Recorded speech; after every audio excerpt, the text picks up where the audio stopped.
दोस्तों डिफेंस के क्षेत्र में आखिरकार भारत ने वो कामयाबी हासिल करके बता दी जिसके बारे में किसी टाइम पर चीन खुद मजाक उड़ाया करता था। लेकिन दोस्तों अब वही चीन यहाँ पर दावा कर रहा है कि भारत के स्वदेशी डिफेंस की तैयारियों को हल्के में नहीं लिया जा सकता। लेकिन यहाँ पर सवाल वही उठ के आता है कि आखिरकार भारत ने पिछले 9 साल के अंदर ऐसा क्या कर दिया जिसकी वजह से आज चीन पूरी तरह से हैरान और परेशान है। और जो चीन पहले भारत का मजाक उड़ा रहा था, आज वही चीन भारत को गंभीरता से लेने की बातें कर रहा है। दरअसल दोस्तों आपको बता दें कि ये जो खबर है वो भारत के प्रोजेक्ट 75I को लेकर आ रही है। और जैसा कि आपको पता है कि प्रोजेक्ट 75 इंडिया का ऐलान 1999 के अंदर किया गया था और ये किया गया था पूर्व पीएम स्वर्गीय श्री अटल बिहारी वाजपेयी जी के द्वारा। लेकिन उसके बाद में वो ज्यादा दिन तक सत्ता में नहीं रुक पाए, जिसकी वजह से काम वहाँ पर अधर में लटक गया था। और उसके बाद में आपको जानकर आश्चर्य होगा कि 2014 तक भारतीय नौसेना को प्रोजेक्ट 75 इंडिया के तहत एक भी पनडुब्बी नहीं मिली थी। यानी कि देखा जाए तो प्रोजेक्ट पूरे 15 सालों तक इसी तरह से लटका रहा था। लेकिन वहीं जैसे ही सरकार चेंज हुई थी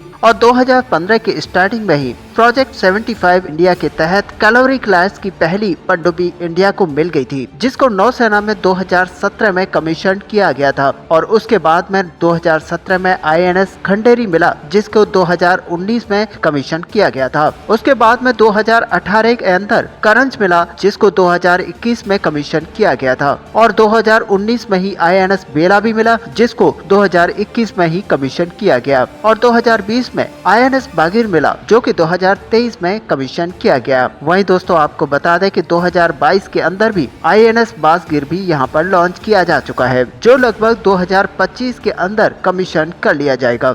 यानी कि आप समझ सकते हैं कि 15 सालों तक जिस प्रोजेक्ट में कछुए की चाल से काम किया हो और इस प्रोजेक्ट 75I के तहत एक भी पनडुब्बी को भारतीय नौसेना के अंदर सम्मिलित नहीं किया गया हो, लेकिन अब पिछले 10 सालों से कम समय में 5 पनडुब्बियों को भारतीय नौसेना को हैंडओवर कर दिया गया है। और बहुत ही जल्द छठी पनडुब्बी भी इसी प्रोजेक्ट के तहत भारतीय नौसेना में कमीशन हो जाएगी। ऐसे में दोस्तों सबसे बड़ी बात यह है कि भारत की इस बड़ी रफ्तार के आगे चीन यहाँ पर पूरी तरह से परेशान है। और चीन का अब कहना है कि भारत की पुरानी डिफेंस को लेकर अब यहाँ पर सोच बदलने पर मजबूर होना पड़ रहा है। और चीन का अब सीधे से कहना है कि भारत के डिफेंस को अब हल्के में नहीं लिया जा सकता। ऐसे में दोस्तों आपका क्या व्यू है, आप अपना व्यू हमें कमेंट पे लिखकर बता सकते हैं।